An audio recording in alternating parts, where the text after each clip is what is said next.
The gratitudes are gratitudes of connection to the things that you love, to nature, to the people that you love, and just the amazingness of being alive right now.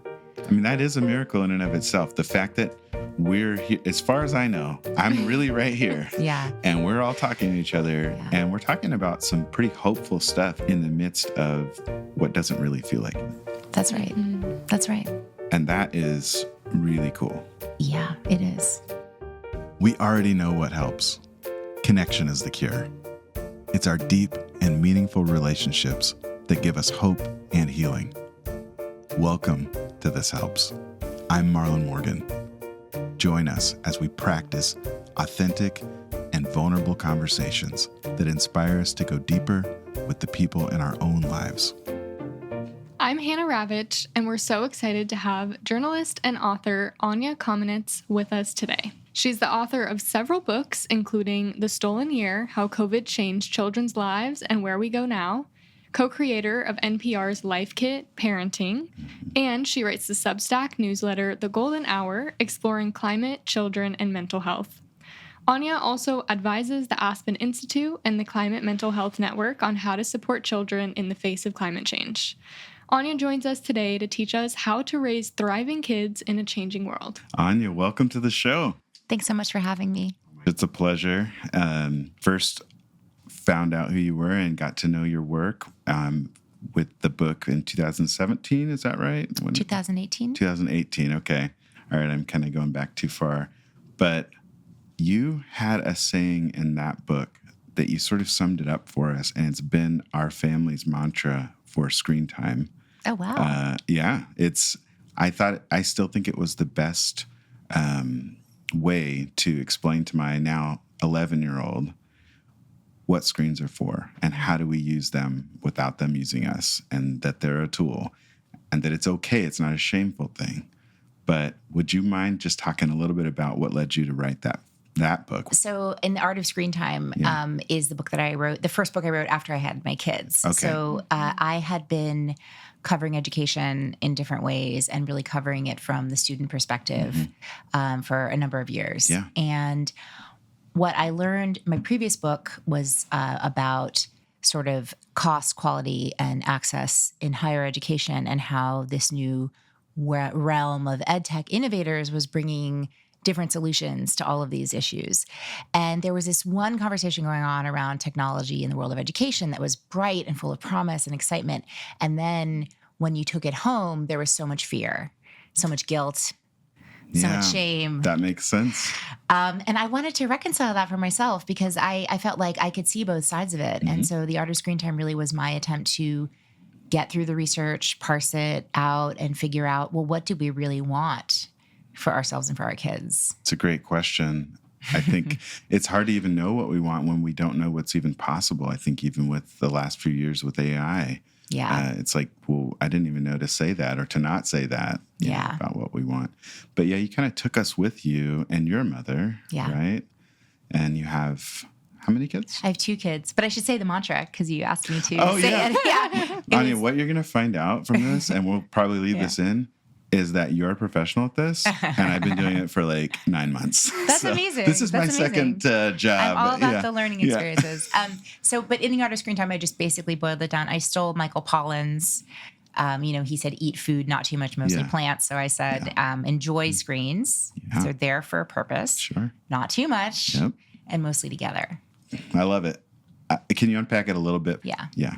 So you want to get clear, first of all, on what is the purpose of technology in your life, in your kid's life. And essentially, we all use technology to learn about things that we're curious about, to express ourselves in different ways, whether that's through the camera, drawing apps, or even choosing the music we want to listen to, and to connect with other people. Yeah. And those are all great things. I think that obviously the platforms and the apps and the affordances and the profit motives of the companies that make the technologies and the apps don't necessarily have our best interests in mind. But when we have a shared sense of purpose and values, that's our opportunity as parents, and I think it's our responsibility as parents. You definitely have times that you need to say no. Right. for sure. Right. You need a like healthy limits balance. with everything as a parent. You have to Limits with everything as a parent. And I think my major motivation in introducing that, once I digested the research and been in conversation, was to say, this is food. It's not cigarettes. That's a great point, because we have to eat food. Yeah. It's all around us all the time. I'm acutely aware. So you need a strategy. Yeah. And there's such a thing as too much. There's such a thing as balance. There's such a thing as healthy choices, less healthy choices. Yes. You create a family culture around food, ideally. You are making food together. Sure. You've got celebrations, special occasions. Very same thing. I mean, we have movie nights on Friday nights, right? Yeah. Watching something together. Or screens are in almost all of our family rooms, if you have a family room in the house. So that's a great point. Yeah, exactly. So I think that, and it's been, and I found that it resonated with a lot of people over the years to say that, we can drop the guilt and the shame. We can always make better choices. Just you saying that just now, I relaxed a little bit more. So yeah, exactly, exactly. Yeah. And also, the kids need guidance. They need good modeling. Yeah. And they need to be able to make better decisions on their own one day. That's what we're getting them to, right? We're raising adults. Is good modeling the hardest part? It is. Yeah. Because we all have our phones. Yeah. And especially in parenting in the early days, and I have a lot of sympathy for, the moms that I know that watched movies on their phones while they were breastfeeding, or the late nights, and you feel like this is your lifeline because you don't have the village. Yeah. Your connection is online. That's a great point. And honestly, like with our two kids and my wife, when she was feeding our sons, I would always think, this is cool. And it's like a moment, and it's intimate. It's incredible that it's even possible. Yeah. But if you're in the middle of the night and you're by yourself, I mean, it's sort of boring. We talked to a while back, Dr. Michael Rich, and he called that brexting. He loved, But sorry to interrupt. So that's amazing. Yeah. Wow, Michael's hilarious. Yeah. I mean, that's so. We think about these things, and I think the socio-technical space. So Charlie Johnson is a friend of mine. He runs the Data and Society, and he talks about it's never just technology. Yeah. It's technology and society. It's a great point. And so the culture that leaves young mothers isolated is part of what has them connecting too much on their phones, and the terrible work-life balance, the lack of paid family leave, the imbalance, the non-balance, the lack of paid family leave, the parents feeling like they have to go back to work right away, and then not being able to focus on their kids because you're there. Yeah. There was a great study. This is in The Art of Screen Time. Yeah. Devastating, but great. They were able to track where the iPhone was introduced, sort of area by area, but who had the I guess the 3G networks originally. The fast internet. Mm-hmm. They were able to document a rise in emergency room visits for young children on the playground, specifically under their parents' supervision, because of increased distraction. That's like so obvious, and in its physical health, it's like immediate consequences, and it's still hard to pull ourselves away. I mean, driving. Yeah, and if you try to go back to 3G internet now, it's like, oh my gosh, that'd be distracting just because it would be like frustrating. Yeah. So slow. I know. Oh my gosh. Yeah. I didn't remember that study. Yeah, it was an eye-catching one. It was actually done by an economist.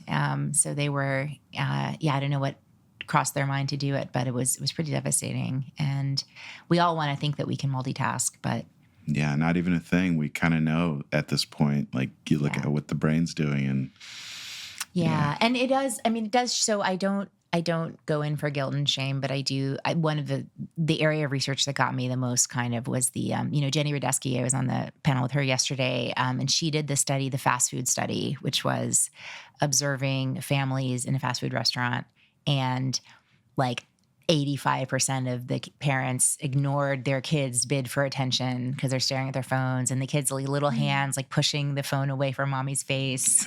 Is there anything more depressing? I feel like I don't even. There's a number of reasons, and we just read. Who was it that wrote the article in the Atlantic just a few weeks ago? I think Derek Thompson. Derek Thompson, about sort of he starts it out about how lonely we are, and the going to a restaurant and seeing all the DoorDash, lined up, and then no one in the restaurant in his community. Yeah. But I don't know what's more depressing, honestly, that, and then kind of knowing people are probably on individual screens at home, or being out. And because when you're out, you're like, you've dressed up, you've put like, my friend Brittany calls them hard pants on. Yes. Yeah. Not sweatpants or yoga pants, or you're out, you're paying money, you're talking, interface, engaging. Yeah. But then you bring all the screens. It's like, why would you even go? Yeah. Yeah. It's really tricky. I think it's wrong to put it all on individuals. We know that we're living in this environment, and this is the business motive of a lot of companies, right? Yeah. Tell us about that. Unpack that. I think we know it. Yes. But we need to understand. Name it. Yes, you're so right. Yeah. I mean, it's just really important. And I say this with climate change too, right? Like this, yes, it's your individual choice, but also it's the whole environment that you're in. So there's a new Facebook memoir out, expose. It's amazing. And she was really in there. So she really knows. This is reminding me that these companies, they want to maximize engagement. And engagement means they don't care what is happening in your body. They don't care about your cortisol levels or your sleeplessness. Yeah. They care that you're still on the device. In a system where there's VCs and 10x returns in 2 years, can they care? No. That's exactly I'm right. not trying to absolve anyone. Yeah. I'm just as upset as everyone else. And I think you're familiar, Tristan Harris and Social Dilemma. And he says it, I think, best when he said, in Silicon Valley, businesses are on a race to the bottom of the brainstem. Oh, yeah. And if they can get there, they will be able to get more eyeballs, more attention, more ad revenue than anyone else. Yeah. And if their main goal is to have more money than they already have, and they've given you money to grow, it's sort of like, can you get off of this ride? And so then the question becomes, how do we assert our agency and our values and not give up that agency? This comes up a lot, our agency and our values, and that's such a good point. Every once in a while I get to go to a corporate environment and do like a wellness training. Maybe they donate to the nonprofit, or I get to go talk to them about sort of how to be happier in life. And as I said at the beginning of the show, how to be happier in life, focus on deepening your relationships and making sure that you have someone to call to share life with, because none of it means anything without that. Yeah. But when we go in and we talk about values, these are some of the smartest people in the world. And I'm having to say, no, that's a goal. Mm-hmm. That's something that's an achievement. That's not a value. Mm-hmm. Values are things like honesty and, time with friends and family, just the friends and family themselves, the relationships. You value those things. Yeah. But how can we get back to like away from ourselves as content? That's what Stephen Hayes, acceptance and commitment therapy. So the self as content, which I think is so perfect for now. Yeah. And reaction to content, back to like insights about who we really are, who we want to be. Mm-hmm. How do we do that? Mm-hmm. Mm-hmm. Well, I mean, it sounds to me like you are pushing for exactly what we need, because really the moments of connection in my life are when I really remember my truest self and being seen by another person. And so, and that's reinforcing. It really seen is. And valued, seen and known and loved. Yeah, exactly. And I mean, Well, I think we're the same age, because you had mentioned in your newest book, The Stolen Year, which I want to get to, that you had your 40th birthday party on Zoom. Yeah. And so did I. Mm-hmm. And I was like, we need to talk about this. Yes. We need to talk about this. And I feel like I still have a self to call back on. Like, and my friends, I still have some friends from high school or college. And even if I forget who I am, or I think too low or too high of myself, I can call them and they can be like, no, I know who you are. Yeah. This is before you did this or whatever. And I don't know that anyone, and Hannah's here as our Gen Z representative. She's 24, and she often has the perspective that I don't ever have, and that is growing up online. can you ever get back to not getting a fire hose of information that's tailored to you? What do you think? I feel like I'm sort of in a minority in this, but again, you say it's like, this is probably something that most people feel, but I think I'm alone in it. I think yes. I think of course you can. Yeah, that's helpful. It's you have to be willing to look past it. You have to have the desire to, because it would be easier to just sort of be absorbed into it. Mm-hmm. Mm-hmm. That's a good I see a lot of potential. I mean, in the Gen Zers that I work with and that I encounter and my kids, and that they do, even if they have to learn how to relate, they have that motivation, and it's very strong. And I see, you know, and I'll talk to talking about my 13-year-old in a minute, who was 8 years old when the pandemic hit, and that's a very critical time, you know, to spend online. I think. Was just old enough kind of to connect with people over Roblox and have a little bit of virtual time. And we prioritized that in-person time, even if it was outdoors and masked, and seeing them come into having their first like big group of friends now in middle school and learning to navigate that, and friendships that change. And I mean, it's there. You can compare it to how you grew up, at least. Like, you know what it looks like to not have the internet. Yes, exactly. Exactly. But I do. So I think that it's obviously it's different, but you know, again, the values don't change. Yeah. You know, that's good. And I think even giving space for, I see parents when they're successful with this, they're putting some space in between activities, between screens, where you kind of have to sit with yourself a little bit to find out, okay, how do I actually feel? How am I not being made to feel? When I'm not reacting to something, how do I feel? What do I think? What do I value? Yeah. Yeah. It's interesting being part of Gen Z, because I feel like my perception of Gen Z is different than other generations' perception of Gen Z. So, like, when you say you've seen in this generation that people are open to it, are receptive, kind of do at their core know their values, I have hope for that. But it's like being in it, I feel like that's not what's around me, which is interesting. You feel like you're alone in wanting to have authentic relationships or connect with people, or just lonely? To an extent, yes. And what do you think people are motivated by instead? Oh. Your friends are going to hear this. No? Yeah, right? Yeah. No pressure. Comfort? That's big. Yeah. Yeah, that's a lot. Is that what we're fighting against? I read this really interesting piece about convenience the other day. It was basically like marketers convinced us that this was a paramount value instead of a minor consideration. Wow. Yes. And you're like, oh, yeah. Why is that paramount? Why is getting your thing in 5 minutes or not having to talk on the phone? Why is that all the way up here? And I'm willing to sacrifice my money, my time, the planet for that, you know? Yes. I think we learn, all day long what we should expect. And sometimes it's easier to just accept what's around us as the norm and what should happen versus the possibility it is, it can be lonely to have a vision for something better. Yeah, that's true. That's true.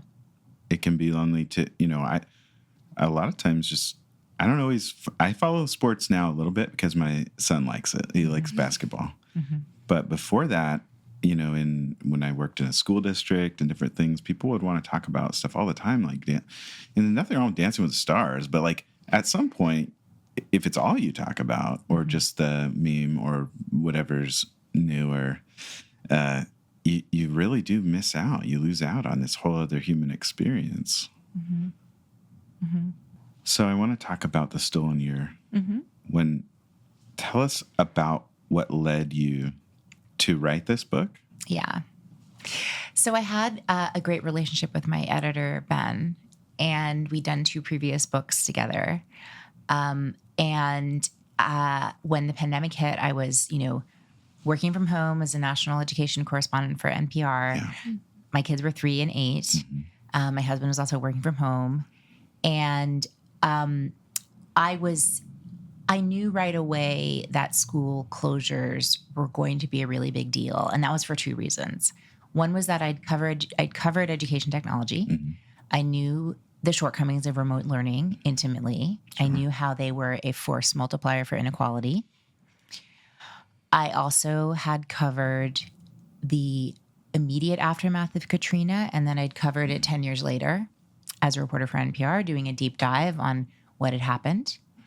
And I knew the research there that those students who had been turned out of their homes, turned out of school, most of them were re-enrolled in a different school within 3 weeks or so. Mm-hmm. And then majority returned back to the city of New Orleans, but to totally different schools because the entire district was upended within, let's say, 6 months. Regardless of that, there was an educational and massive social and mental health impact on those kids that was measurable for 10 plus years.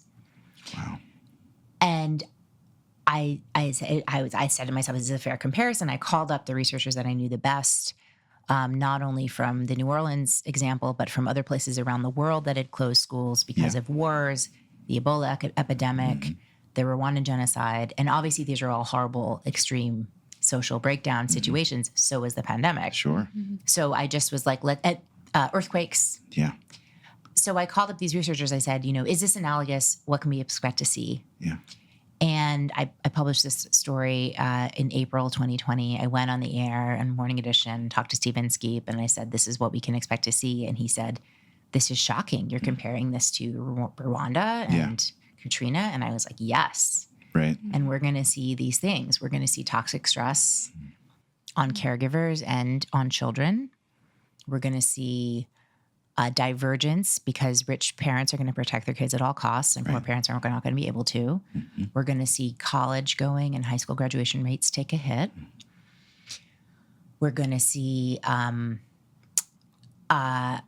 possibly a remaking of school systems. This was in 2021 or 2020? This is April 2020. This is 3 weeks into lockdown. 2 weeks, I was like, this is tick, tick, tick. Yeah. This is what we'll see.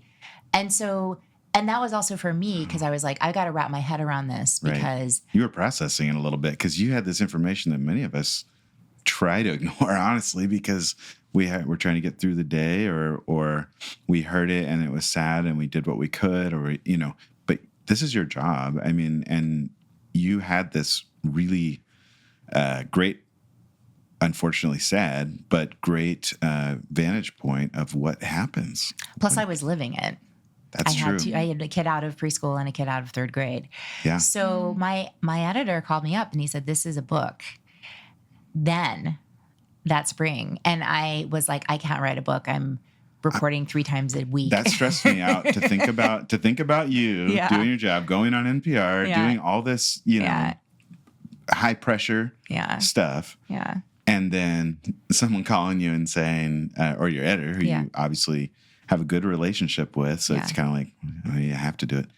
But like, I think that's a time when most of us were trying to check out of work as much as we could because it was so stressful. Like how much news do you watch? How much do you mail it in from work? And he was like, hey, can you start this new project?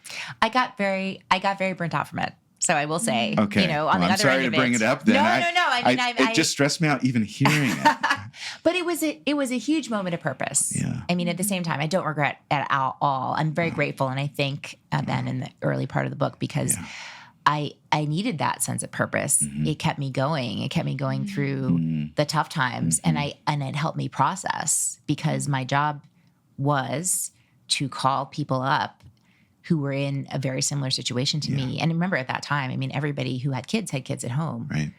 And so talking to the moms and the parents that I, became the characters in the book. Yeah. I talked to them on a weekly, monthly basis, talking to the experts, the researchers, what is the history of this kind of situation? What's the big picture? And so many of those conversations ended in tears because we're both processing it together. Yeah. It was some of the most real reporting of my life occurred like on those Zooms. You're like becoming part of the story because you're also living a similar, Nobody was immune. Yeah. And everybody was the trying to make passenger sense and of the it. pilot. Yeah. That's exactly right. Yeah. Well, you in the book, you do walk us through a number of different experiences from different families. Yeah. And it's a really awesome technique, I think, for me to follow it. What made you decide to kind of split it up into these different people's experiences? I think I was acutely aware, and this was something from my NPR training as well, that there's similarities and there's differences. There's many Americans, Sure. many Americas. That idea of like when people first started saying we're all in the same boat, right? Like, Right. and then you're like, no, I don't know. No, we're all in Yeah. the same storm. Right. Yeah. Right? Yeah. But very different situations. And Yeah. so knowing that really helped frame it for me. It was really tricky because all these families I found virtually. Mm-hmm. So, the one that's probably the most interesting example is, I think she's called Heather in the book, right? She lives in St. Louis. She has Yeah. 8 children. And so in order to find her, I knew that school districts around the country have a federally, has been up to now, federally funded person who deals with homeless students. Sure. McKinney-Vento Act. McKinney-Vento Act, yeah. So I found those people, started cold calling districts. Yeah. Every Women- district has a person in charge of McKinney-Vento and some of the other youth with that are in foster placement, those kinds of things. Right. So I found a woman named Deirdre in St. Louis, and she had a 504 area code. And I called her up and said, "Are you from Louisiana? I'm from Louisiana. Okay. How are y'all doing?" And Yeah. then a few weeks later, she called me back. She said, "I have a woman in my office who wants to talk to you." And so that became that. Wow. Yeah, that relationship. That is, I don't know anything about being a journalist and that life. I always think it's incredible and obviously so important and acts as a conscience in so many ways for especially the things that we're looking at now and the changes we're seeing.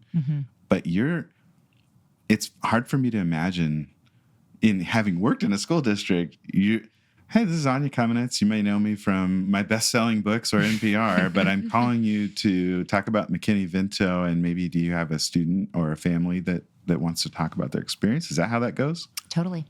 Yeah. Yeah. And why did you say 504, or 504 area code? Because I'm from New Orleans.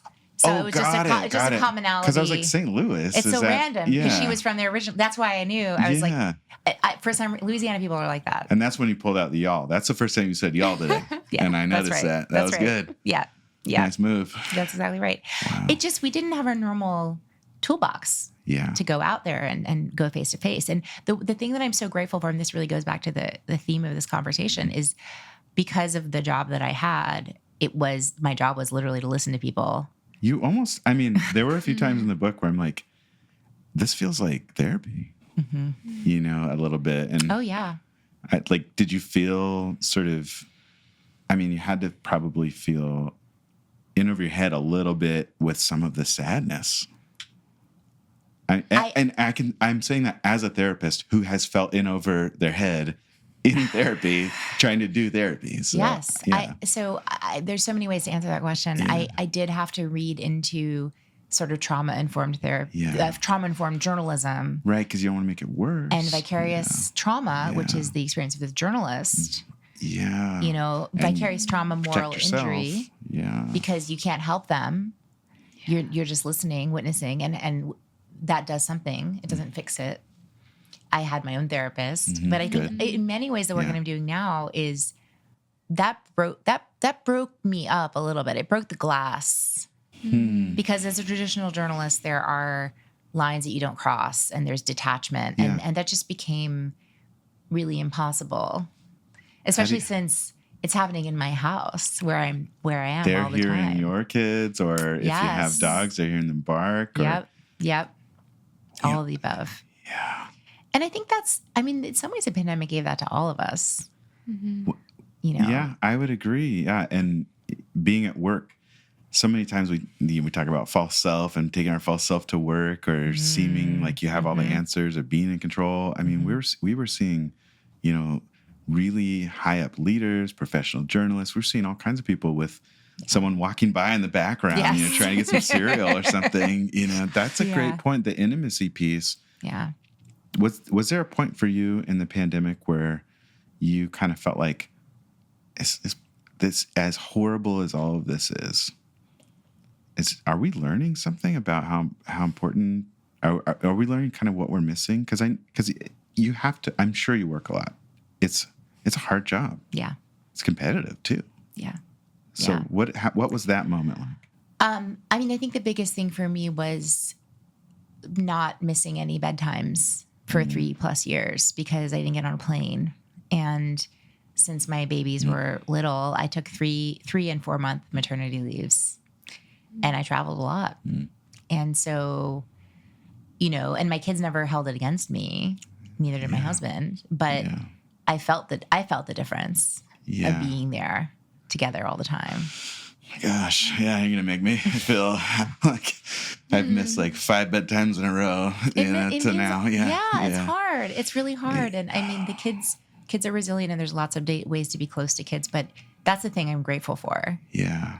We a lot of us did get to find out what we were missing, and especially people, whether or not you had to have 2 or 3 jobs just to survive.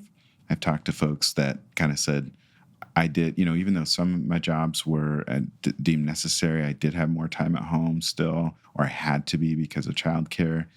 And then you have other people with very high pressure jobs that are, like you said, traveling a lot. In-person journalism is probably always better than, trying to do it online. Because you're right here. You can reflect someone's value as a person as they're telling you their story. Yeah. But so now this is not, something I was planning on asking, but is there like a difference in the way that you've come out of the pandemic with that? Big time. I mean, I left NPR.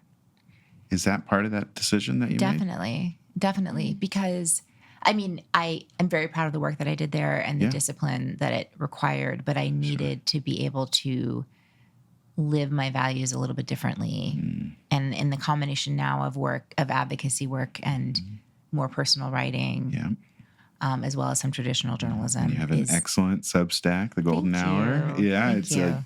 I was truly inspired by your last kind of installment about joy. It called it "Joy is Our Birthright." Can we hear about some of that advocacy work? Yeah, sure. So basically, covering COVID and its impact on kids' lives led me into the work that I'm doing now in a surprising way, which is that I mentioned I'm from New Orleans and was impacted by Katrina as a young adult, and was very concerned about climate and the environment, and had been also a reporter covering green technology. But I was like, I have this groove, and I write about young people and education. I'm not really sure where my crossover is. I'd done we did a Life Kit episode about kids and talking to kids about climate change. In 2021, The Lancet came out with a international study of young people, 10,000 young people. And they found that 75% said the future was frightening because of climate change. And more than 40% said that their feelings about climate change impacted their emotional health from day to day. Mostly anxiety, maybe some early grief. Absolutely. Yes. Anxiety and grief and overwhelm, worry about the future. Yeah. Don't want to have kids. Don't know what crisis of meaning. There's a meaning part to this. And that was the light bulb for me. And I eventually got to know one of the authors of that study pretty well. And he'd had a similar trajectory. He's a adolescent psychiatrist who was really worried about climate change. He said, let's find out if this is happening, if this is a thing. And I was like, I care so much about young people's well-being. Yeah. Climate is a young people's well-being issue. They have unfortunately, the most to lose. They are our most affected group. And there's a graphic that I show a lot that was in the last IPCC report showing that, if you're born in 1950, here's your temperature bars if you're born in 1980. Here's your temperature bars if you're born in 2010. Here's your temperature bars. Literally, I mean, if 2100's in your time horizon, you're in a different reality. We need to know a little bit more about that. I think, even though I'm overwhelmed and anxious thinking about it, because I'm thinking about my kids, of course, because everybody, that's what they think about, and so a different reality. Would it be helpful for people to hear from you how that reality could look? So we're talking about we've crossed a safe threshold for warming above historical averages, the 1.5 degrees threshold officially in the last year. It's not super official until it's a 5-year average, but we are living the consequences now when we're talking about days above 100 degrees in more places. Last year, a study came out showing that 50% of the rise in electricity demand is itself driven by the heat. So we see how we're locked into this cycle, right? It's kind of fulfilling the worst case scenario. So that's important to understand. We're not in the worst case scenario. Thank you for saying that. Yes. In the last, that was a test. Since about 2017, there have been major changes, not so much in government promises, but in actual investments in clean energy that have brought us out of the catastrophic and into the extremely troubling range, which we're in. Okay, I'm trying to figure that out because both of them sounded bad, but one is a little bit better, and it sounds like there's some progress being made. There's absolutely progress being made. Right now we are living in a trajectory of potentially 2.5 to 3 degrees. That is not acceptable. But it gives us hope that we can continue to bend the trajectory. It's going to take very concerted action. Okay. And the climate will continue to become more unpredictable. So these extreme weather events that are part of our children's lives, the Stanford Rapid Study surveys parents of young children, found that 1 in 4 parents of young children has been through an extreme weather event in the last 2 years. So this is our right. Like the right now is the thing that I don't deal in understanding what seeing around corners necessarily. Yeah. I know that we have to deal with right now. Well, I'm kind of having a flashback of you going on, and talking to, like you said, Stephen Inskeep about what we were going to see. Yeah. And you were correct about that. So I want to point that out for anyone who's listening, if they don't think it's an issue or maybe need a little extra motivation. I haven't gone into the and I understand. And so my theory of change is that the fear is keeping us from the adaptive actions and decisions. Oh, tell us more about that. That makes a lot of sense, and I have never thought about it like that. Well, I mean, you are a trained psychologist, therapist. Yeah. People avoid pain, right? Yeah.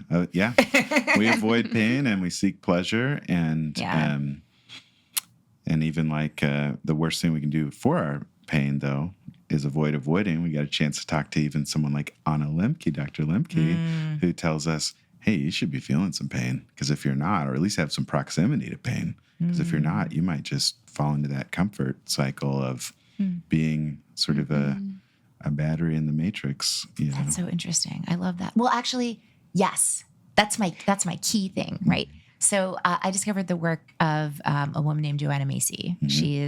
She had a PhD in Buddhism and systems thinking. Interesting. Yes. So interesting. Wow. It is so interesting. And she created a set of practices, communal practices, starting in the anti-nuclear movement, so 50 years ago. Yeah, okay. And then evolving into the ecology movement. Right. And her work has been called despair and empowerment work. There's some real similarities there between that, entering the atomic age and looking at our future now. Very much.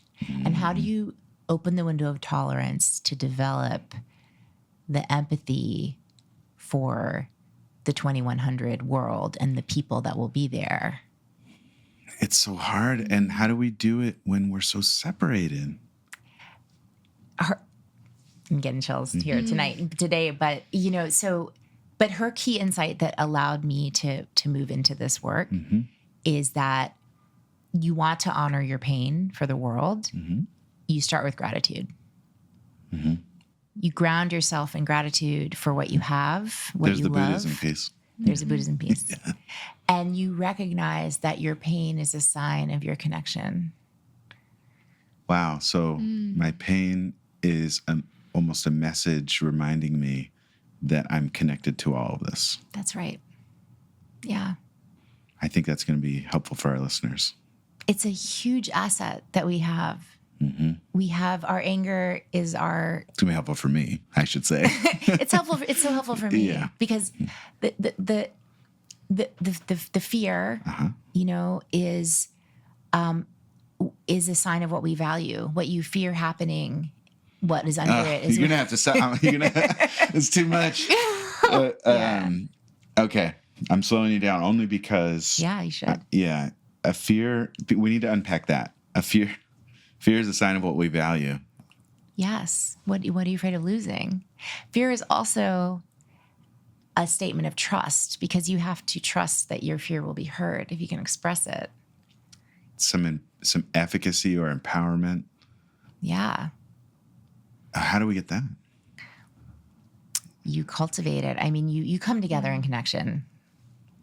Yeah. You gotta like keep other people going and be vulnerable and ask for help and say I'm struggling and yeah. And you're gonna get more connected as you express these things. Yeah.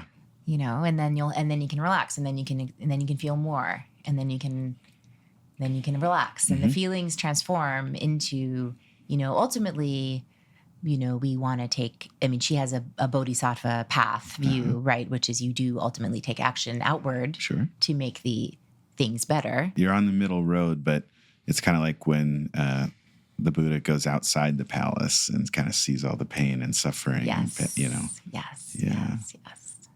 Are you, it sounds like you're sort of teaching us from your growth, from your own process. Is that what's happening here? You're on. That's right. That's Okay. right on. Yeah. Yeah. Okay. Because I always find it genuine and easier to follow when you can tell somebody is doing what they're asking you to do, when they go someplace first. And so you're saying if we take on this outlook and actually face our fears and look at how they might impact our behavior as a culture, as a society, and as a human, just as an individual. Yeah. You're saying I won't just fall apart. You will fall apart and then you'll come back together. Okay. In a beautiful way. How do way. I prep? I need to prep for this cleansing. Yeah. Yeah. Gathering the support, the gratitudes are gratitudes of connection to the things that you love, to nature, to the people that you love, and just the amazingness of being alive right now.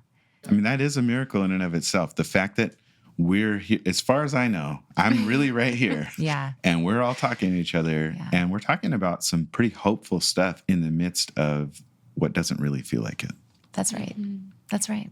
And that is really cool. Yeah, it is. It's really cool. I'm so glad you said yes to being here. I'm so glad you invited me. I love this conversation. Oh, me too. This is my favorite stuff. Same. And I feel like I should be. You're my therapist now. When I first started reading The Stolen Year, I had some fears and some insecurities, and I don't want to, this is not at all about you. It's about me. But I first thought, oh man, there's things that I have not looked back on. Yeah. And this is going to bring me right back there. And it actually was a kind of a small version of what you just mentioned, because it did bring me right back there. Mm-hmm. But at the same time, I was like, wow, I don't think I've learned from a lot of what we went through. And now that there's a little bit of distance and a little bit of emotional capacity, kind of, when we reminisce, it's safe because it already happened and I'm still here. Yeah. And we've survived it and we're still here. So that's what I found. I found right when I started, I was like, this is going to be a book about what happened in COVID. And this is the last thing I want to do. This is going to stress me out. And I felt that way for maybe like 5 pages. Okay. But then you started, and it was because I felt that way, not because No, I mean, you're not the only writing. one. No, but I want to encourage people because I finished the book this morning, and it finishes on an incredibly hopeful time. And I don't want to spoil it for anyone, but you actually did get to go meet these families. Mm. Like, and that moment to me was like, and I loved it. Yeah. And it only took like 5 pages because as a person who started in education, I started as a school counselor, then became a therapist, then started, a system or model for bringing therapy into schools with human beings. And we still do that today. Yeah. This is my side job. Yeah. But as I started, looking, I thought I was an education. I knew who Horace Mann was, at least, like things that people don't know. I felt really proud about that. But like 5 pages in, I was like, I didn't realize how this is really our only and most dependable social safety net. Yeah. The public school system. Mm-hmm. I kind of had a feeling, I knew about it. And you go into how we got there. We didn't always have it. It's so interesting to think now, like even when we hear about this really upsetting, cutting the U.S. Department of Education in half.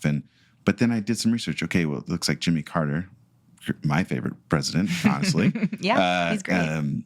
He did actually, he sort of brought that into existence. So we didn't always have it. No. But we didn't always have public education in general, not even close. Yeah. And you talked about the difference between the South and the North and what that looked like. But I just want people to know it's a good thing to reflect. It's time. It's time. This is the perfect book for me for this time. And I think people need to go back so that we actually do learn from it. Thank you. Thank you. And it's been heartrending because we got so close. During the pandemic, we started with the child tax credit. Yeah. We cut down child poverty. Mm-hmm. We supported our schools. We poured mental health resources with the American Recovery Plan. Yeah. And then and I was holding the book open. I didn't turn it in yet because I was waiting because the Build Back Better plan had these basic social safety net resources in it. Yep. And then, to look from that to where we are now is just like, I can't even. Well, if we're going to bring up politics, Anya, the one question I had throughout, because we get to work with a lot of school districts, and we've seen this sort of wave of people all of a sudden being interested in being on their school board for one reason or another. All the complexities in American society and democracy really come together inside the schoolhouse because we can't have democracy without it. Yeah, everybody's there. And I don't think there's anything more important to people. And like you said earlier, they're going to fight for more than their perceived, needs that their children have. Yeah, exactly. So, I think the flip side of it is what's so fascinating is that all these different stakeholders came together to make an institution that is, kind of ungovernable. Yeah. I mean, you have 14,000 different districts. Yeah. We have all these different, there's state money, federal money, local tax money is the most important. Totally. And as many blows as the system has taken and as flawed and imperfect as it so definitely is, it feels pretty resilient. Yeah, it's almost got these different cells, like you have on a ship. If one goes down, you can kind of shut it off and fix it. And yeah, that's a great point. I think going through the book, and you're remarkably, for what I would have expected and what I thought I might know about what I was about to encounter, you seem remarkably understanding about people and their political beliefs. I think that's a habit of mine that I learned at NPR because they really make a virtue of being fair and making sure you have to understand the other side's arguments and what they're trying to do. Otherwise, you can't respond. And well, I mean, you can. People do. Yeah. But I don't think they can respond in any way that's valuing the other people as human beings. Yeah, and it's just not going to be as effective, But you make a point, too, and it was so weird and confusing because it was actually the people who had gained an interest in being on the school board more towards the conservative, more towards the right, that wanted to open up schools. And a lot of, throughout the book, you mentioned we should have. Mm-hmm. Yeah. So it does actually, I think both, conservative folks and people who are left-leaning would, I think they'd both be happy and unhappy. Yeah, and they definitely were, and they definitely came at me on social media from both Did they? perspectives. Sorry, No, it's totally fine. I'm not built for that. I can't even. I'd be too thin-skinned to even look at yours. It's interesting that X is no longer a usable site for me. I left it many months ago, so I left behind my whole Twitter experience, persona, and number of followers and everything, and that whole kind of time of my life, which is great because I don't miss it. But nice to know that can be done. And for someone who it had to have been really important at some point. It was. And so if Anya can do it, yeah. I mean, I replaced it with other things. I replaced it with Substack, but it's a different relationship for sure. And, and especially when I was sort of, representing NPR and having to listen to people and engage with them and to a certain extent to help get the word out about the work we were doing. And sometimes to talk with, I connected with researchers on there and different sources. So you get to talk to so many incredible people. It really is a cool part of your job. You're so right. Yeah. That's probably why you started a podcast, right? It's exactly why I started a podcast. Yeah, it's so fun. I was like, because now I get to talk to people like you, you know? It's just, there's so many cool people out there that I got to know as a result of the pandemic in some ways, and I think, and all of my research before that, but I mean I lament the polarization and the politicization of school reopening. The line that I stick to is simply that you can argue for, safety first. You can argue for, in person above everything, but you cannot argue for open the dog parks and close the playgrounds and open the bars and close the schools. That should not have happened. No. It was actually a very shocking, and especially now looking back on it. I mean, it's hard to blame anyone for what happened in it. Again, things happened and they shouldn't have happened, of course. I think a lot of us were confused, but unfortunately it did kind of pull back everything. Yeah. And shows what we totally value and what we couldn't live without. We couldn't live without dog parks. Like I know we love our dogs, but but you also give sort of a balanced version of like, can we open schools and wear masks? Yeah. Like, are masks really that bad? Like, but I appreciated that. Thank you. Yeah. It's very hard. I mean, it's still being sort of argued about and litigated, and they need to read your book. It's a good, you did it. Thank you. You did it. You made your points. They're as objective as I think, but also bringing in real world examples from a number of different people in different parts of society. One family is sort of in Oklahoma, and they, we have First Nations folks that are kind of weighing in on their experience, and it's really well rounded. And I think a lot of people these days are looking for a little bit of a break from politics, or just maybe some straight talk that isn't trying to convince them of something. Mm-hmm. And I felt like that was what I got. Thank you so much for the read. I really appreciate it. And now 5 years on, it's a privilege to have a chance to reflect. Oh, man. I'm sorry you had to do it so much, so close to the actual, during the actual. I don't think I could have done that. It was an experience. I mean, I'm sort of doing it today, too, with the Substack, and it'll be interesting to look back on, just kind of trying to digest the happenings of the day and put them out in a way that's helpful for people. Well, the last thing that I don't want to forget to cover, and there's towards the very end of A Stolen Year, you wrote about. Actually, would you mind reading just that? Yeah. So basically, the context of this was, COVID was a mass orphaning event. Yes. Around the world.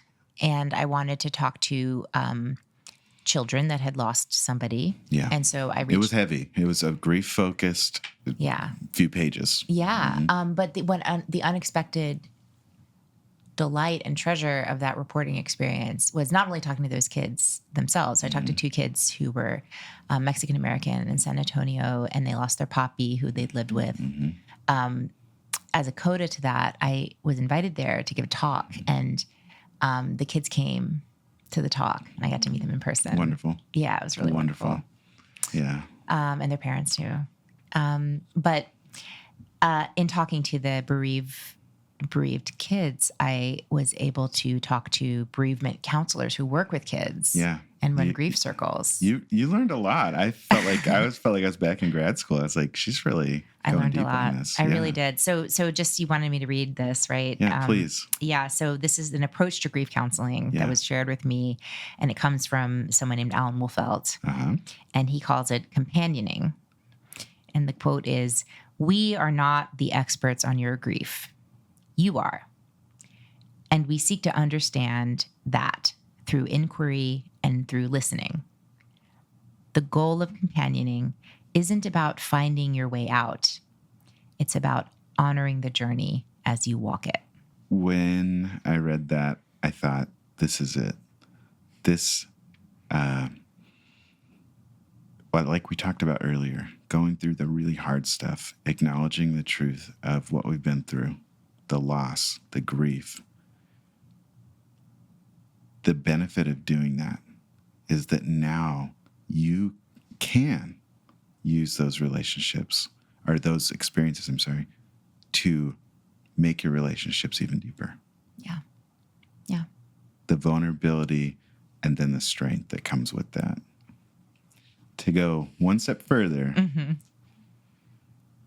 I've been looking for a replacement for years for the word friend. Why is that? I think we lost that word when Facebook became a thing. Fair enough. I don't know that it's a thing. I think, for those of us who remember MySpace, that started it. And then we kind of had your best friends were on your wall. And then how many friends do you have became how many followers do you have? And actually, I liked followers better. I thought it made more sense. But ever since then, till now, till this morning, I've been like, how else can we use one word to describe what we're looking for as human beings? How do we meet the need? Another place in the book, you quoted someone as saying, connection is the cure. Yeah. I loved that. I was like, I'm not really a bumper sticker person. No judgment.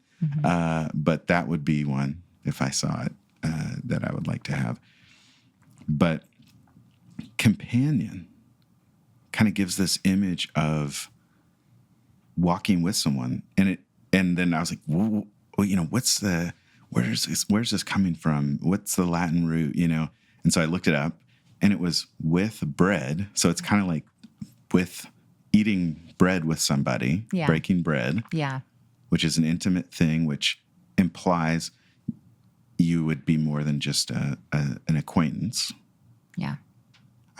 Can we do this? Can we make a companion a new thing? Yeah, let's do it. Okay. But I do want to mention this because, the breaking bread thing, because, please. Well, I was recently interviewing trans teens. So one of them, Maddie, started, she's trans, she's also autistic, and she started a group called You Can Sit With Us. You Can Sit With Us. So it's a diversity group. It's anybody. Everybody's welcome. That's the point. It's just called You Can Sit With Us? Yes. Amazing. I love it. I love it too. I just love that name. I'm like, that's what it is. Companionship. Yeah. Yeah, that's a cooler way to say it, but yeah. Totally. It's just, that's the invitation. And I know that, so many kids struggle with that kind of connection and inclusion. Oh my gosh. And the cafeteria table is like the place where it plays out, right? Yeah. In schools, I've heard it something like that called like the lunch bunch, or a teacher will open their room. Yes. But just calling it, I'm almost like thinking, this is going to show my age again, but Forrest Gump, like walking down in the bus and I can't sit here. Yes. And so, but you can sit here, and that's how it sounds like maybe Maddie was using some of the struggles of feeling different or being different and not being able to sit in certain places without feeling uncomfortable, to then using that pain to make other people feel more comfortable. And her leadership at the age of 16, just like, I find that really moving. I think there's nothing more hopeful than seeing young people making things better already, especially when, it's sad that they'd have to, but I'm so hopeful that they will. Yeah. Anya, before you go, like I said, and this was just a few weeks ago, you published on Substack an article called "Joy is Your Birthright," from a person who, honestly, sometimes I love negative things and it makes me feel safe, because then it's like defensive pessimism, and so I'll just stick around in it. I don't know that I've ever been able to experience joy in some of the ways you talk about in the article. But tell us about that article, because it is so hopeful, and I'm going to share it with my family as soon as we get home. Aww. And really, I'm going to share it with my wife so I can be like, you're right.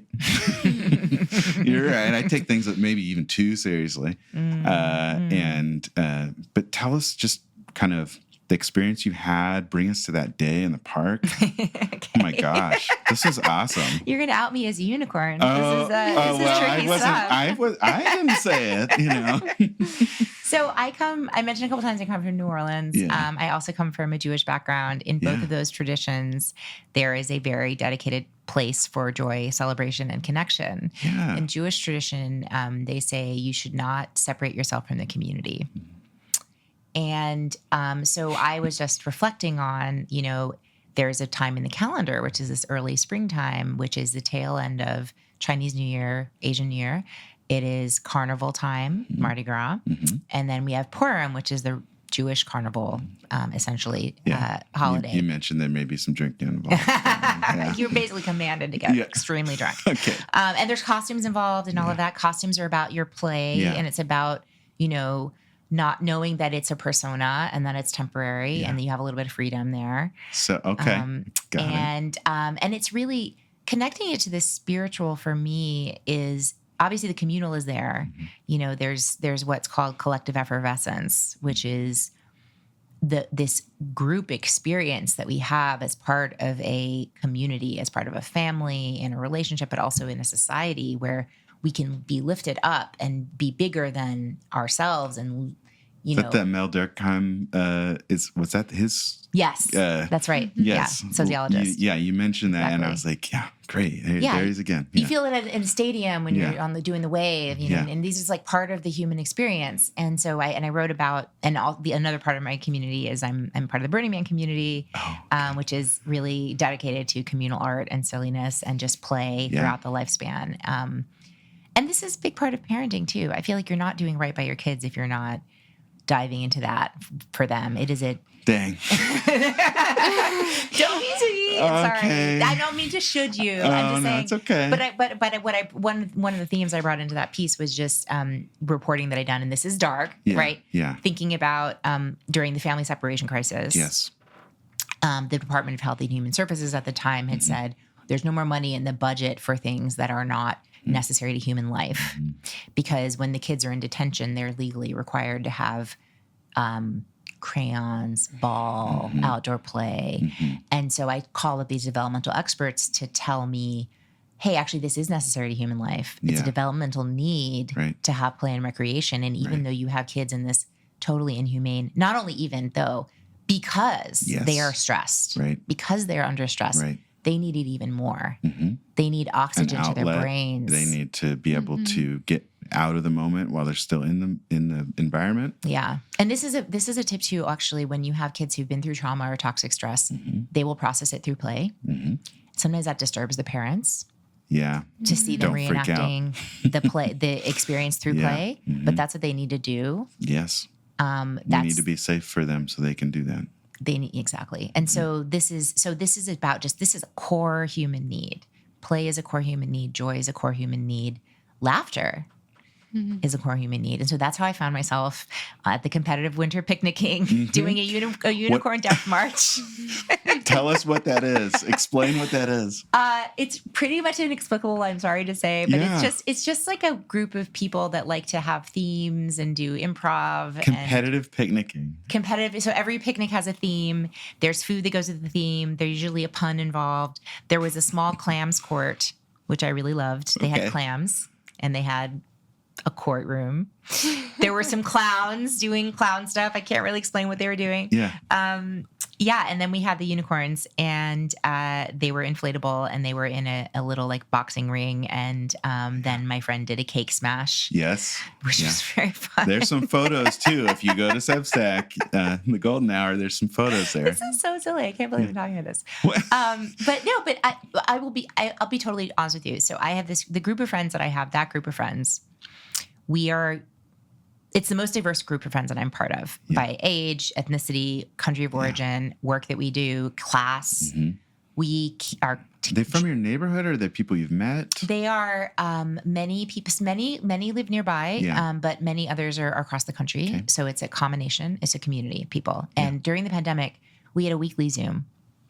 Wow. And it was phenomenal. And actually the inflatable suits thing that happened at the unicorn death match, the origin of that was we did a flash mob outside someone's house. It's still during COVID, where you couldn't go inside. But those machines, the inflatable costumes, you go, they have a little fan. Up the air. There's like a totally COVID safe situation. Oh, that's perfect. I didn't even think about that, because they're always blowing air out. Yes. Yeah.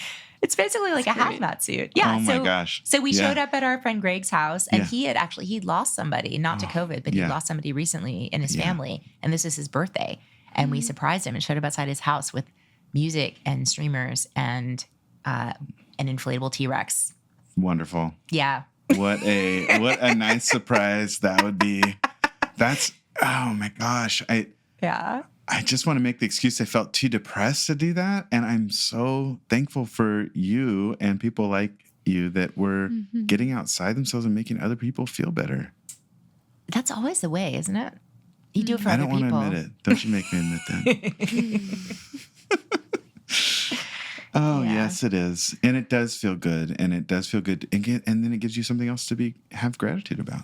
Oh, yeah. Because you can be a part of their solution, their feeling better, and building up. I think that for me, the path that I'm on is understanding that the more I make room for the tough stuff, the more room I have for the good stuff. I think I want to give an intentional moment for people to hear that. Can you say it one more time? I'm on a path of realizing and integrating that the more room I make for the tough stuff, the more room I have for the good stuff. That's a hard truth. Is it? Yes. I can second that. Yeah. Well, I have to be humble. I have to not distract myself for like a while. That's true. Because numbing numbs it all out. Yeah. Even earlier in this conversation, I was like, I just wanted to like talk, so I didn't feel uncomfortable. And I had to like calm down, relax, learn from you. That's what I've been so excited about, is to hear all of this stuff. I deal with something else too, since you're my therapist for this last few minutes. And you mentioned this in Joy's Birthright, and that is, I feel guilty when I see all this stuff on the news, and I see even anything really. I think about, in the city that's near my town, and when we go, there's people, they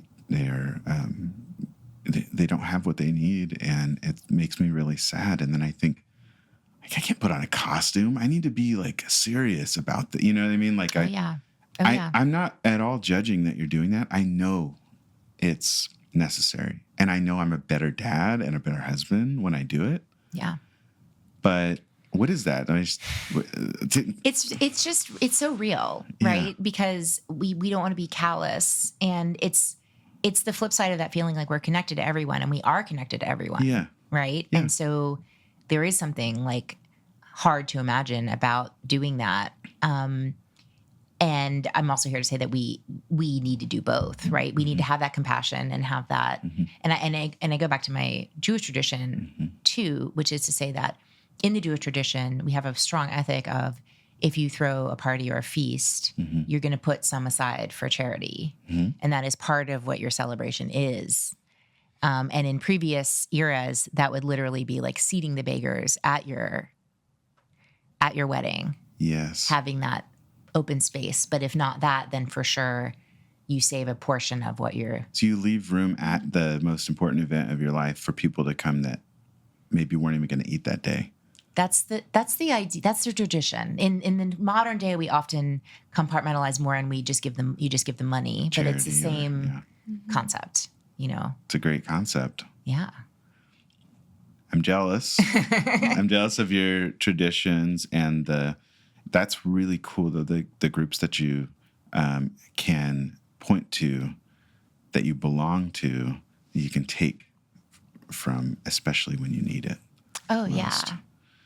I think I try to sum up something that was helpful for me in the conversation that we had. And I want to say that you've reminded us that taking the time and having the courage and connecting with people around you enough to go through some of the most difficult and challenging circumstances fully with your eyes open, talking to other people, having a proximity to pain if you're not in it on your own. You've shown us and continue to give us different ways of looking at the things that are happening, the hope that comes with something like climate change, something that is a thing because of how hopeless it feels. But you've given us hope that, there's been some good things happening. Ultimately, what I think I'm trying to say is, and you did this in the book, you brought in a bunch of objective information. You didn't shy away from what happened before schools. You didn't say they always existed. You didn't say this side was right because they closed and this side was wrong because they didn't. You just looked at the information, how it's affecting the kids. So you stayed close to your own values, which was obviously the well-being of our students and kids across the world. And then you continued to let the crisis and the challenges deepen your relationships with the people around you. And then now you've come out of it even making big decisions that, I don't have to explain to people that a job at NPR, that's like a comedian getting on SNL. That's for a journalist, in my opinion. And you can tell me if I'm wrong, but you have been going through this and actually doing the work, and it's led to some big changes in your life. Yeah. That's right. And I'm really grateful for that. I mean, it sounds like you've been on a journey, similar journey of your own. I'm always on a journey. Yes. Yes. Yeah. But this is a big day, I think, for my journey, because I haven't taken any time and I haven't seen a lot of people do what you've done. So it's inspiring to me. Thank you. And I know it's going to be inspiring to our listeners. Thank you so much. Yeah. Thank you so much for being here. Yeah. Thanks so much. Welcome back welcome to, if it's your first time, Marlon Helps, or at least tries, our Q&A segment. And I am joined by producer Andrea. Hi, hello. And Marlon, of course. Oh, hey, what up? And we would love to hear any questions that you have and want Marlon's insight on. So feel free to send them our way on Instagram at This Helps Podcast, and we will feature your question. I am real excited about this question. This is something that has come up just casually in conversation. I think it's something that a lot of people probably know about, but don't actually have a name for it. And I think it could be useful to everyone. I'm really, really setting this up. Yeah, I'm excited. I'd love to talk about behavioral activation. Yeah. So could you define it first, and then we'll get into some more specifics? Sure. Well, I feel like it almost sounds like a bad thing. And I think, as we continue to search for the right words in our culture, not to re-traumatize people, I've heard I've heard activated or activation used for something that would otherwise be like a trigger. Mm-hmm. So it's not that, but behavioral activation is something that often if you're walking with a client through depression or anxiety, and you really want to help them get outside of their own head for a little bit of time, kind of if you start to feel depressed, it kind of becomes that spiral, and you do less and less, and you start to avoid things that you're anxious about. And behavioral activation can be really almost any activity that helps you feel better, that gets you outside of your daily routine, that can help you break some of those habits, the worrying, like the idea of like even writing a gratitude list can be an activating behavior that takes you out of that like sad about the world, sad for myself. It activates those other thoughts and feelings. And it is a behavior. I mean, it's not much. I think a lot of us think about like working out or taking a walk, or even having a hobby. As a person who struggles with depression, having a hobby always seems like so weird to me. Like I'm like, what are you talking about? um, and it's the exact thing that actually, when I've been able to do it, is super helpful, because it's like I would never do this normally. I was always judging. One quick story on behavioral activation.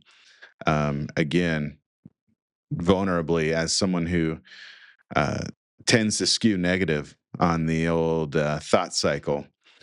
I was once went to a casino with my wife, and we kind of just wanted to see what was up. And I was mainly there, and I guess this is a hobby, but there was like a new restaurant called Fat Burger, this was in Northern California. And, I knew they existed in Southern California. I really wanted one.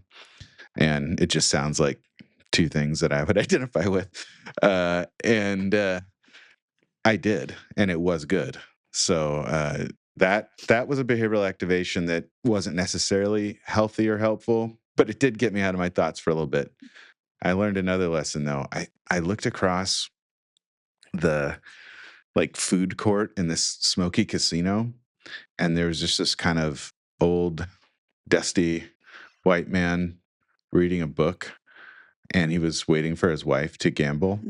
And she would come and see him every once in a while. And he was like, you're probably picturing accurately, if you're picturing like that kind of big stomach that's like old and like really hard. It's like hard fat.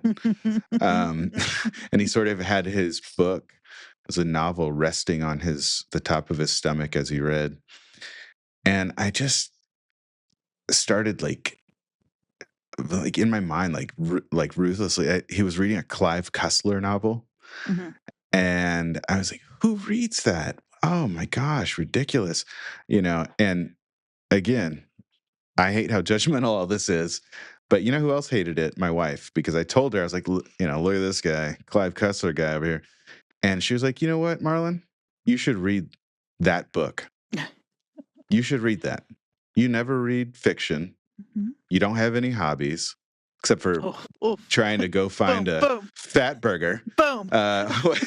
Which, again, not, I did enjoy the meal, but she was right. And since then, I mean, that was maybe 10 years ago, I have read the shit out of the Juan Cabrillo Organ Files, which is, you may not know this, but one of Clive Cussler's best. And I honestly, I think I've read all of them, and that's saying a lot. This is my favorite story. I think I'm working through something that you've just made me realize. So I also really struggle with having any hobby that doesn't feel productive. It's why I turn anything I like into a podcast. I can't help it. I feel like I have to be making something. Or, preaching in the choir. Yeah, or it's just not worth doing.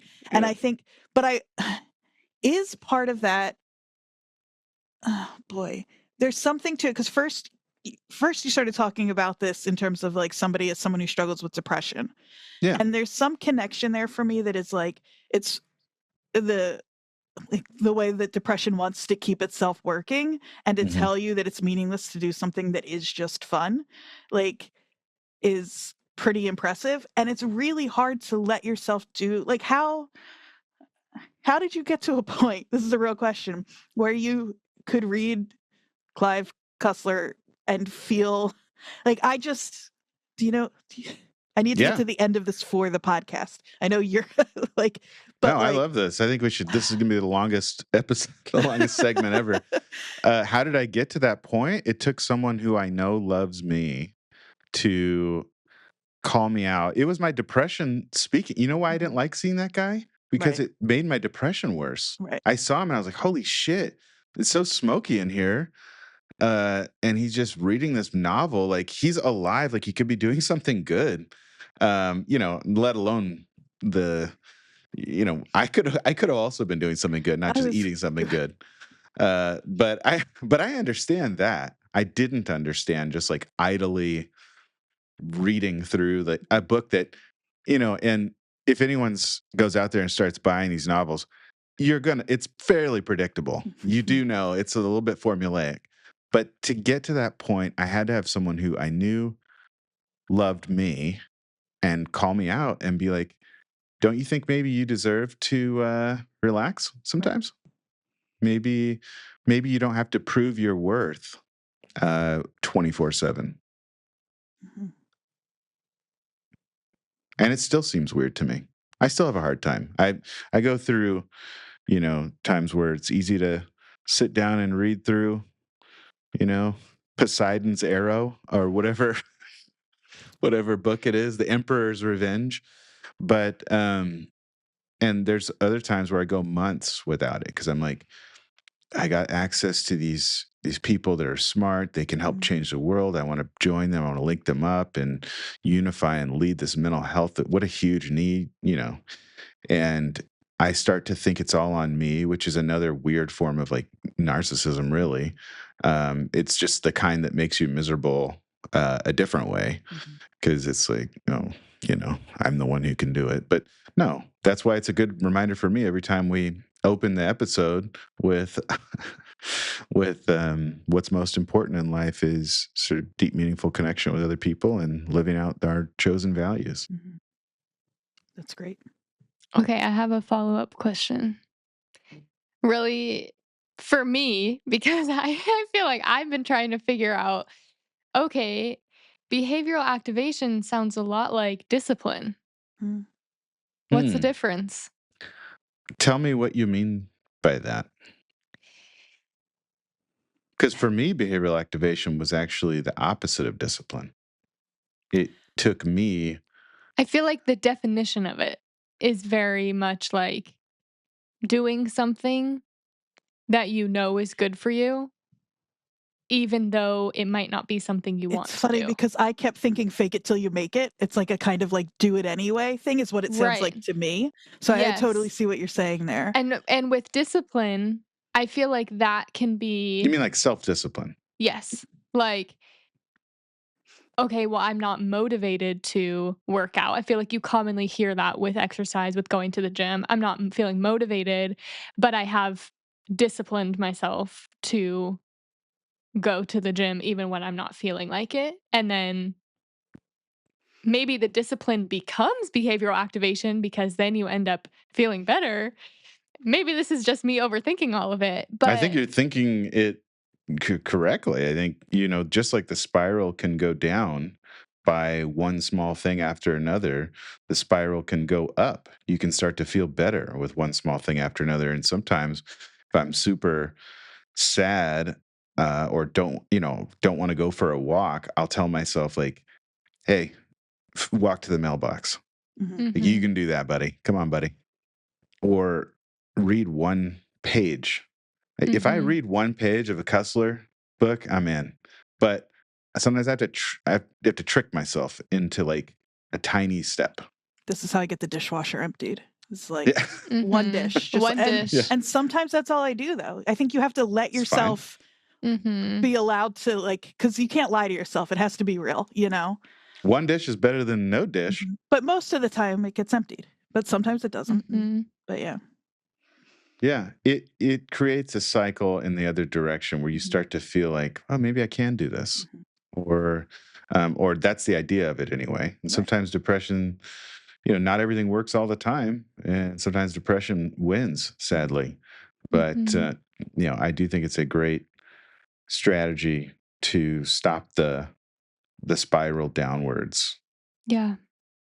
Thank you. That's super helpful. And I think it's something like I started with. I think that this concept is something that a lot of people are familiar with of like, oh, let me just do one thing or like trying to, push themselves a little bit when they're feeling off. But maybe they didn't know the name for it. So, Yeah, just picture being on the couch and sad and whatever the opposite of, s- activating a deactivation, like just watching shows or scrolling. Doom scrolling is a great example of something that feels like it's maybe going to help, and then it actually just really doesn't. right. Yeah. Do you think that it takes a certain level of self reflecting, recognition to do it? Or do you think this is something that anyone could do, anyone could implement? Well, I think it comes back to those relationships in your life. I would love to sit here and say I have such great self-reflection skills and a self-awareness, but is there anything less aware than making fun of someone in a casino Hmm.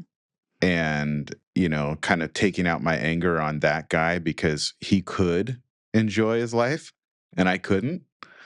It took someone I mean, he was loving that. It's so funny. And like, we don't know what he's doing outside of Oh, that Mhm. might be the time he reads his Cussler, because when he's not at the casino with his wife, he's I don't know. I have such a fake job that I don't know what people do. Like, he's a brain I love how you surgeon. couldn't find an I example. really couldn't. Plumber, you know?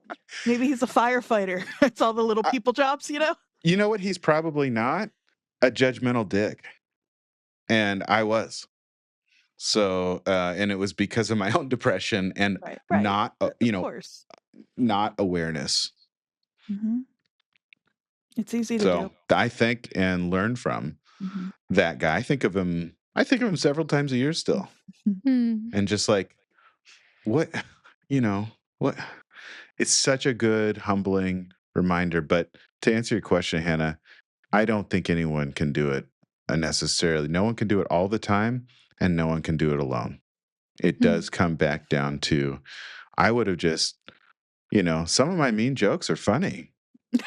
I Yeah. sometimes I can find some weird solace in that because I'm like, well, at least it's funny, and made me laugh. But that sucks. It's not loving, and it actually makes me feel worse. So I'm just thankful for me in my life. For the most part, it's my wife because I know she's the kind of person who doesn't do that stuff. She doesn't like it. She didn't laugh at that joke. Mhm. You heard what she did. And it Mhm. actually took me off my spiral downward, Yeah. didn't let me sit in it. And because I know she has my best interest, and probably hers too, because it's no fun being married to like a guy who makes fun of everyone. Um, you know, she was able to help me turn it around. So I think if you're gonna do it, reach out, have people in your life. That's the same idea as like having a workout partner. Mhm. Like Mm. we can quietly disappoint ourselves all day long. We can convince ourselves of just about anything that will go along with seeking pleasure and avoiding pain. But once you've promised another person, your relationships get involved. You maybe can socialize during a walk versus like going and being alone with your thoughts. That's typically harder. I totally understand why it's helpful to have someone with you. But one, I feel like there are some people who would listen and don't have a person that they feel can be that person for them, or they just feel they can do it alone. And not that they need to do it alone, but maybe they want to do it alone. What are some reasons someone would want to do that alone? I think that there's a lot of growth, personal growth that can come from doing it alone. And the concept of behavioral activation is one that feels like it comes from within and could be helpful if someone around you was also supporting and reflecting with you and able to, like your wife did, give you a different perspective. But it feels like it could still stem from you and then be influenced by others. Sure. I think both things can happen. You made the point of my wife kind of snapping me out of it and reflecting back to me like, why would I joke about this old man just enjoying his life? And, and it turned out because I was jealous, but it can happen on your own. You can do it on your own. You can, a lot of times, when I'm lucky enough to realize it, or, when we do have those moments where you're like, wait a minute, I'm kind of stuck in this right now. Let me just go take a walk. Let me just get outside for 5 minutes. It's going to change the whole trajectory of my day. Because we often do whatever's easiest in the day, what we know best, what we feel proficient at. And sometimes what I feel proficient at is like worrying, or stressing out, or just like going from one problem, solving problems. I'll make a problem if there's no problem, and then I'll try to solve that. So that's not how everyone works, but you have to know your own, how you try to avoid pain and seek pleasure, and know when you're doing that to the point where you're not actually being helpful for yourself or your mental health.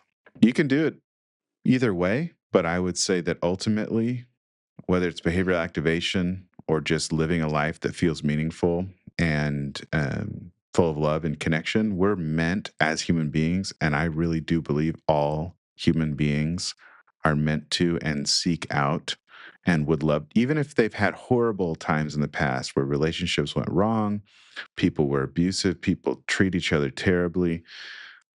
I still think our most human and best quality is the one that we have, where we can share our deepest parts of ourselves with each other.